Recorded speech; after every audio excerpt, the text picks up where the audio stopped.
ছোৱালীক পুলিচত চাকৰি দিম, হেল্থত চাকৰি দিম, এডুকেশ্যনত চাকৰি দিম, বিদ্যালয় প্ৰাদেশিকৰণ কৰি দিম।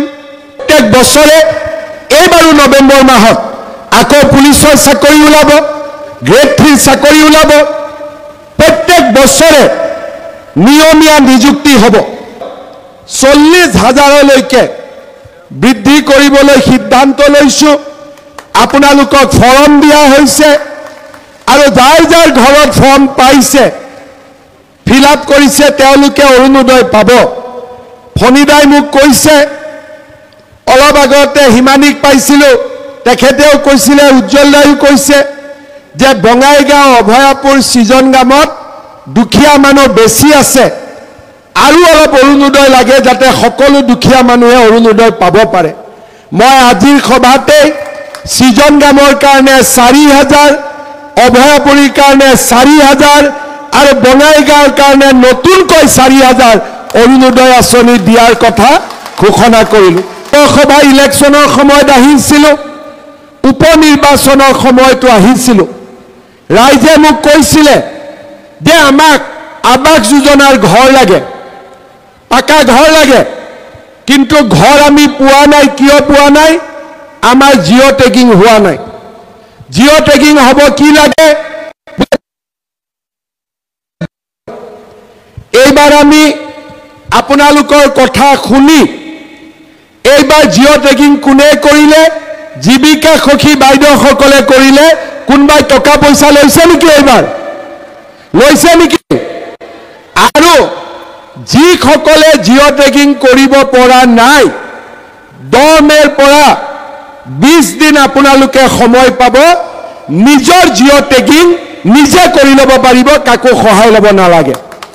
যাৰ জিঅ' টেগিং হোৱা নাই, যি বাইদেউসকলে কৰি দিলে, যাৰ নিজৰ জিঅ' টেগিং হোৱা নাই, সি নিজে জিঅ' টেগিং কৰিব পাৰিব। নিজে নিজৰ পইচা খাব নেকি? নিজেতো নিজৰ পইচা নাখায়, নেখাব। গতিকে এটা পইচা খোৱা ৰাস্তা বন্ধ হৈ গ'ল।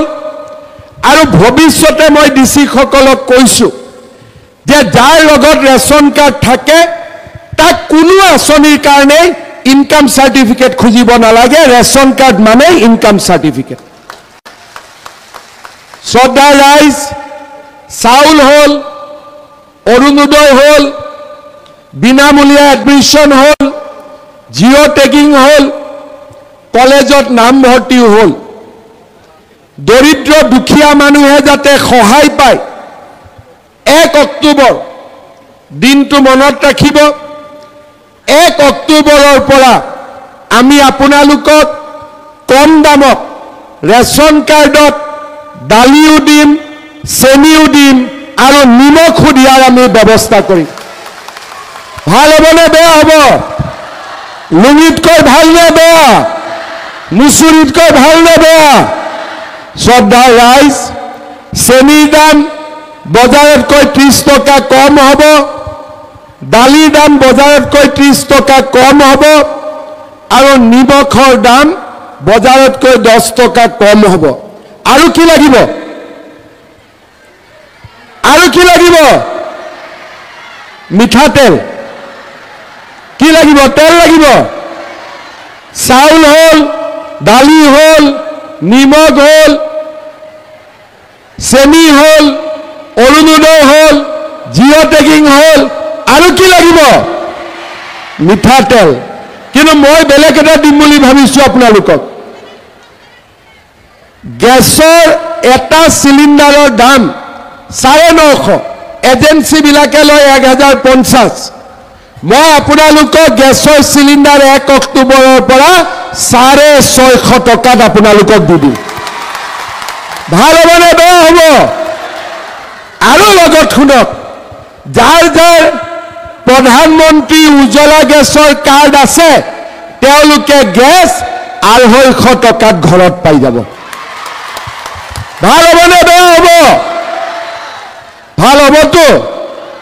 তেলখিনিও চাই লওক, কিন্তু গেছ, চেনি, দালি, নিমখ, চাউল, অৰুণোদয় আৰু ছোৱালীৰ পঢ়াৰ দায়িত্ব মামাৰ দেউতাক মাকৰটো কামেই মই হালকা কৰি দিলোঁ, হয়নে নহয়? এতিয়া মই আৰু দুটা কাম কৰিম, দেউতাক মাকৰ কষ্ট আৰু কমি যাব।